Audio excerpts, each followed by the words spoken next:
17 პაციენტი ღაზიდან, ძირითადად ბავშვები იტალიის სხვადასხვა კლინიკაში გაივლის რეაბილიტაციას. ევაკუაციის პროცესს ხელმძღვანელობდნენ იტალიის საგარეო საქმეთა სამინისტრო, იტალიის თავდაცვის სამინისტრო, ჯანდაცვის მსოფლიო და ევროპის სამოქალაქო დაცვის ორგანიზაციები.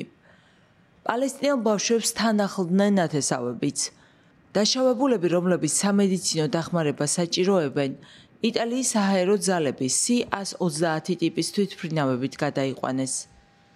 პაციენტებს უმკურნალებენ მილანში, ბერგამოში, რომში, ფლორენციაში, ვერონაში, ბოლონიასა და მოდენაში მდებარე სხვადასხვა კლინიკაში.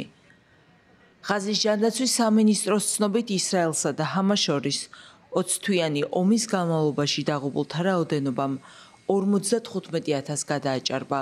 ისრაელის არმიამ 11 ივნისგან აცხადა, რომ ცეცხლი გახსნა გაფრთხილების მიზნით ცენტრალურ ღაზაში ეჭვმიტანილების მიმართულებით, რომლებიც საფრთხეს წარმოადგენდნენ ჯარისკაცებისთვის. ამ ოპერაციას 21 ადამიანის სიცოცხლე ემსხვერპლა.